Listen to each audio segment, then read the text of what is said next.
can we switch gears and talk about, because you had talked a bit about how it was to actually maybe prepare to pilot the shuttle. Can you talk about that first time you actually did pilot the shuttle, like that first story that you have, and kind of like when you're launching and you finally dock with the space station? Are you able to kind of elaborate a little bit about that experience? Well, piloting the space shuttle is largely managing the computers that do the flying. There are a couple of exceptions, and we're trying to take over in most phases of flight if necessary. So all that training happens, but in general, you're managing the systems that get you there. There are three exceptions to that. One is rendezvous and docking. Up until or after you get within a few miles of space station, the commander takes over manually.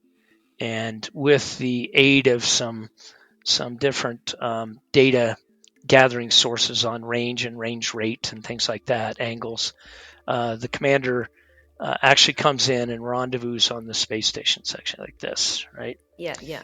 And typically in this plane, although sometimes we did it differently during the assembly phase.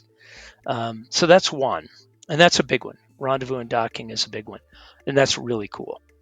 Then there is separating. So when you separate from the space station, particularly in the early days when we did a fly around of the space station to take pictures of what was every time a unique configuration, because you would add something while you were docked, major components, take off, fly around, and get pictures of the space station in that configuration.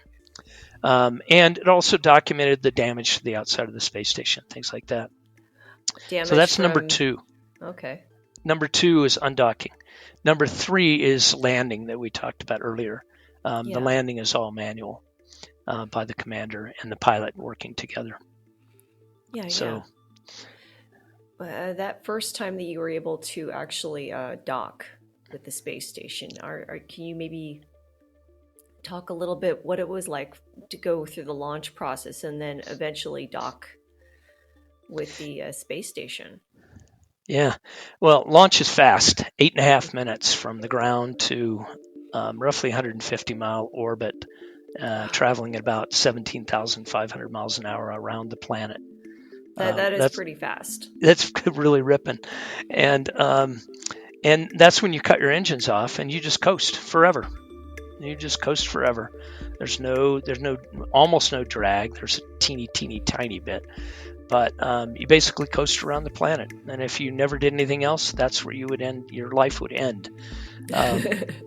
But we get stabilized up there at 150 miles or so. We're in the plane of space station, which means it's going around the Earth and we're in the same plane. But it's somewhere around the Earth ahead or behind us. And so we have to fly the space shuttle in different ways to catch up or drop back. You almost always catch up. And it takes about 2 days to catch up, to get up to within a couple of miles of the space station and effect the rendezvous and docking. And eventually the two craft come together with a docking system, two rings that meet and take out the energy and then suck themselves together to make the seal. And that's the tunnel through which you travel from the space shuttle to the station. Very cool. It's basically the thrust of the initial engines will get you into kind of position to eventually maneuver yourself to where you're in a better position to link up with the space station. I guess maybe where I wanted to take the conversation is kind of your first experience when you finally docked, and talk about what it was like to just walk into the space station or not walk, but float. yeah. Sorry. No shoes up there. No, yeah. There's a number of moments that grab you during those first 2 days. The first is your first view of Earth, and from that altitude. absolutely moving, and we can talk about that later if you want. The second is seeing this bright point of light that looks like a star that, in fact, as you get closer and closer, becomes the space station. Just hanging there in the blackness. It's actually not hanging. It's ripping around the Earth at the same speed you are in the shuttle, but it appears to be hanging, and it's quite moving to see it. The the the color and contrast of it are like nothing on Earth. It's very metallic, crystal like appearance. Um, and then of course you dock, and there's this very human moment where you open the hatches and see the other crew. And I have a story about that if you want to hear it, about that moment. Yeah, yeah. I was actually, and maybe we're jumping a little bit ahead here, but I thought I'd like to talk about it because we've had conversations about this before, and I thought it was really beautiful the way you were able to talk about this time when you docked with the space station and you were met by specific crew members, and it was just, and it brought you back to a different place in your humanity. And I was hoping that you'd be able to elaborate on that for the audience. Yeah, yeah. Of all the moments, I mean, many of them are technical, but looking back at the Earth is very human, and so is meeting someone, greeting someone when you after you dock at the space station. So um, soon after you dock to the space station, it's time to open the hatches. In that intervening time, you do a bunch of leak checks and things to make sure all the seals have sealed wisely, and it's time to open the hatches. And the commander gets the privilege. The commander on each side gets the privilege of opening the hatch.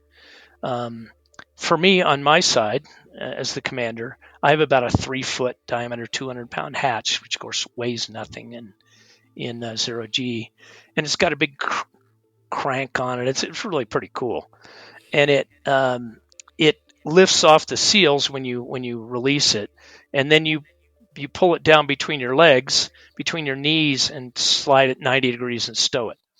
Um, on the other side, they have a slightly smaller hatch, and the commander of the space station, be it an American or a Russian, alternating for a long time, and now we have alternating international commanders. Um, that commander gets to lower their hatch. And this is a big moment for them because typically they've been on orbit 3 or 4 months and have not seen another human other than each other, except in videos. Um, and so I know this was really big for them. But the story I want to tell is of uncranking and pulling the hatch out, and it's beginning to lower it. And there I am, American fighter pilot. I'm lowering this hatch, and you can imagine as the hatch starts to lower off the round opening, a crescent opens up at the top, and it happens to line up with your eyes. And as I'm lowering, this crescent opens. I look across the 6 feet or so to the space station hatch, and I see it moving as well at the same time. And I see a crescent opening at the top of it. And I look straight into the eyes of Valery Korzun, a Russian fighter pilot, who for much of my career I had trained to fight in combat. And here we are colleagues now in space. Um, I lower my hatch, get it down. He lowers his, and I reach out to shake his hand. But Russians have a tradition about shaking hands over the threshold of their abode. And I knew that, and I wasn't sure what was going to happen, but he was reaching out to me. So I reach out, he grabs my arm and pulls me into the space station and bear hugs me. And it was amazing. It was like we were brothers. Um, I will never ever forget that. Um, it was a very very cool moment. Very cool moment. It sounds like it. And when you told me that story, it reminds me that there's so much politics and so much going to war because of these reasons and these agendas on the planet. But when you got up to the space station, you're just people. And We're the fact Earthlings, you're just earthlings. all Like, Earthlings. that is that is beautiful. And I don't know, it's touching too. It reminds you that it's not Russians are evil or Americans are evil. It's just, you're people, and sometimes pushed into the agendas of where you live. So Yeah, and I would just say this, that we should be very careful to judge other people by their nationality, especially Russians. I found them to be great people, very much like us, trusted friends, good, honest, generous, kind people. And we should not judge them by their government actions. Governments, I don't know. It's crazy sometimes, what they do, what their government is doing, and what our government does. But we can't judge the Russian people by the conflicts that their government puts them in. I think that's just my opinion, having spent a lot of time and flown with Russians on two of my three space flights.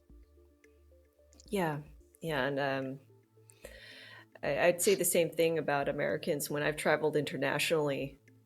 It's always people react with a lot of surprise about how Americans are, because they always expect you to be bearing the agenda of your government, and it's just, Yes. people are mostly the same, and it's the governments that sometimes have the agendas.